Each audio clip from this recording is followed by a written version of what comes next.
something, but you talking the loudest every time. I'm coming back. I only want to flex with you. I'm looking all through the party. I hope I find you there. And when I hold on your body, I will answer my name. Like this, disrespectfully. So don't get a party. WEFM, the clean, fresh sound. WhatsApp us or call us at 457-9997. Rise and shine. Let's get ready to take on the day. Activated Mornings on WEFM 99.9 is on now. You know, if they don't get this song Road March, I don't know. I don't know. This song is a big hit. Trust me. I could imagine down in Trinidad and Tobago. Yeah, it really is. And it just kind of seems to come out of nowhere too, in a sense. I don't know. It's like once in a while you would hear these songs that you just gravitate to, and this is one of them. This is one of them. This is a big track. Trust me. It is. And it's a hit all over the Caribbean. Eh? I hear sister now saying, but I wonder if I'm going anywhere this year where I could at least dance to that song.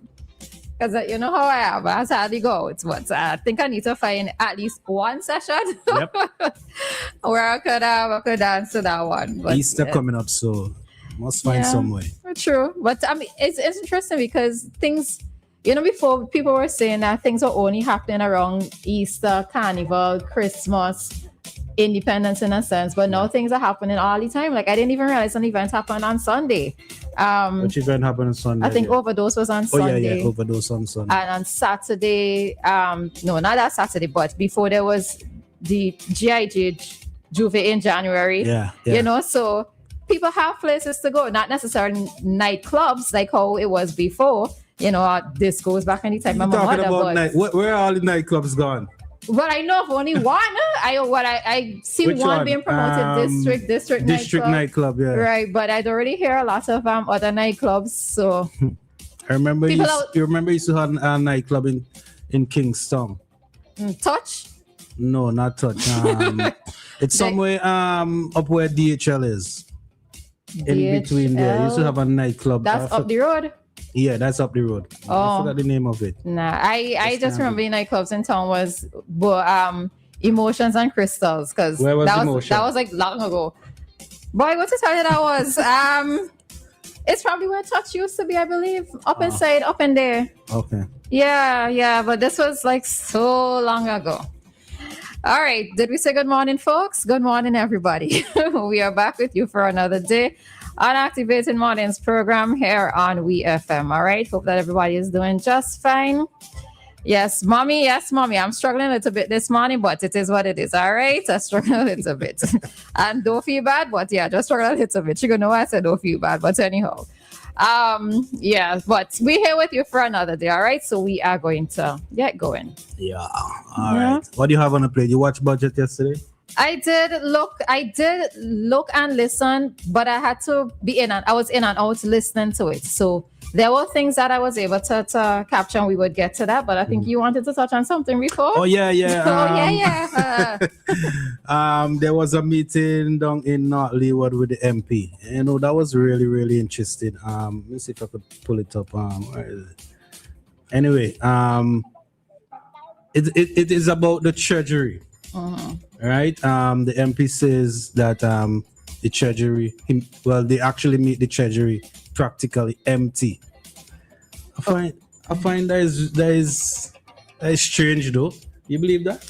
Is it necessarily strange, or is it expected, what you expected to hear? And by MP, he means Dr. Kishore Shallow, MP for North Leeward. So, yes, Dr. Shallow, or MP Shallow, stated that the Treasury was practically empty. And we do have a video, so let me just play the video. But this was, all right, you'll see who it came President, from. Please. I want you to take a look at this video by Dr. Shallow on Thursday, the 5th of February, 2026. Meeting a Treasury practically empty is not something that we prepared for either. But we anticipated something similar, but we didn't realize it would have been this bad. No. Let's go back to 2 weeks before that, when Dr. the Honorable Godwin Friday, Prime Minister and Minister of Finance, had his press conference at the premises office. The bonus package will be paid. Yes. What is the cost to the public purse? The estimated cost is between 22 million dollars. You call it a cost, I call it a transfer into people's pocket.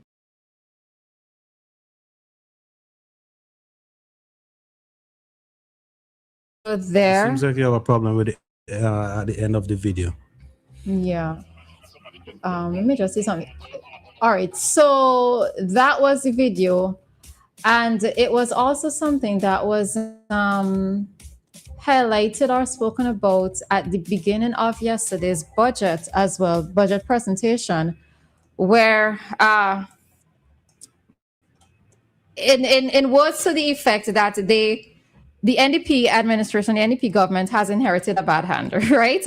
In terms of there not being sufficient money there necessarily for them to do the things that they want to do, right? Now, I know that Marshall made reference, or a video clip that he showed, is that MP Shallow is saying that the Treasury is practically empty, but yet they were able to, right now, they had an election promise that however way they were into it, they were with that money, because that was one of the key things that persons may have voted the new government into office. Now, I'm not saying that it's the only thing, but it's one of the things that the new government might have been voted into office. Where is it that the 22 million came from? Is it the Treasury? It has to, yeah. It's government money. It wasn't money from a loan or money from a donor or wherever. It's found enough money to pay this. Now, maybe ideally, let's say they wanted to pay more. Maybe they might have wanted to pay a double. Maybe they might have wanted to include more persons in that payout. So if enough money wasn't there for them to do that, then they had to work with what they have, right? So it might not have been down to $0. I don't ever expect a treasury to ever be down to $0, but maybe they did not meet as much money as they were expecting. How empty is empty? Well, no, that's the thing. This is why it's that I always have said, and promises are being made, right? And in the case of the NDP administration, they were making promises ahead of the elections. And again, as I mentioned before, I remember having a conversation with Lavon King on air, questioning some of the promises being made. And I did ask the question, how are you so sure, or how is your party so sure that some of these promises can be fulfilled if you don't have an eye on the books? Right. If you're not actually there to see what is happening, to see how the economy really and truly is, what our financial position actually is, as opposed to what. I can't remember verbatim right now what it was, so I don't want to try paraphrasing. But one of the things that she did say was there was a lot of bad spending happening, right? And even in the budget presentation yesterday, and even before that, we heard of different institutions or different places where, so in one case in point is, there would only be one prison open now, which would be the one at Belle Isle. They're going to close the one in Kingston, right? So it's situations like that where, let's say 2 facilities are open, but in order to curb and cut expenses, only one would be maintained. So those are some of the things that that she mentioned at that point in time, was that there was a lot of extra spending being done. So where things can be cut and where things can be curtailed, then that was what's going to happen, right? So that is what we saw. You try to have to organize to see if I can get somebody on the program to sort of simplify the budget for us, because it really truly is a lot that came out. There isn't necessarily any new taxes being imposed on citizens, but one of the things that I noted from Dr. Friday's speech, or Prime Minister Friday's speech, is that he was speaking about concessions. You know, sometimes persons would write to the ministry asking for concessions and so forth, right? There are certain categories of persons, especially like small business persons, and ask for a tax concession, curtailed, because of the fact that the government lost some monies, right? Yeah, $624.1 million. Oh, that's how much? That's the correct the figure? Well, this is a figure on SVG, well, St. Vincent Times. Oh, okay. Based on it. Okay, right. You're correct, right? So in that regard, that is one way that they're going to be able to get some money back into the treasury or into the treasury. Another means is that income tax. Right? They are, I suppose, are going to be vamping up. Money's owed to them, right? And you know, we had a discussion with Life last week about income tax. Land tax. So it could be land tax, it could be proper payment of VAT, it could be several things. All right. So no increase in license of vehicle, right? No increase. No, I haven't direct taxes in terms of what persons are going to be paying. So that is what we're seeing happening. But there was some other takeaways from it. And as I said, I was sort of in and out, so I didn't get to listen in full yesterday. But I recognize one of the things that they're doing is that there's going to be a home for girls, right? They're going to actually build a home for girls. And this is something that I'm happy to see. They also spoke about the development bank, although... Roleza define girls, home for girls. What do you mean by home for girls? As in, I know that it made mention there is no home for girls, I think, under the age of 11, right? So I'm not sure if it's just going to be for under the age of 11 or just between 11 and, well, between, I don't know, maybe 0 and 18, right? Okay. So that, yeah. They also made mention of the development bank and the way in which it's going to, all right, so we are sticking and you are off. You are off.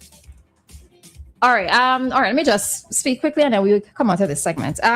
They also spoke about the development bank and what it is that it's going to do in terms of helping small businesses or persons, well, small business, well, not just small businesses, but businesses. Well, no, it more catered to small businesses.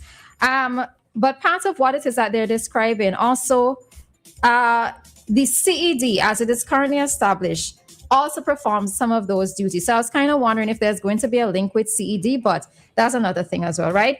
If I am not mistaken, and if I did hear correctly, it sounds as if the age of consent will also be raised, right? So I know that many of us, maybe not the entire population, but many of us would be happy for this, right? Yeah, I'm one of them. You're one of them? Yeah. Oh, very good, Maka.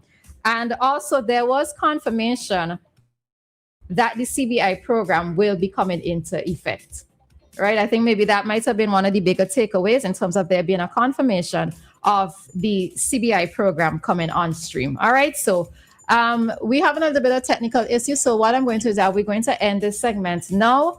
And remember that at 7:35, we are going to bring to you this morning's traffic talk. All right, so stay tuned. This is Activated Mornings here on WEFM. 3, 2, 1.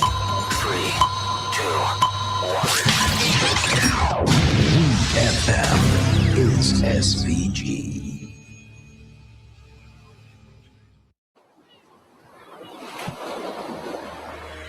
WEFM reminds and encourages the general public and users of the Kittels Beach to keep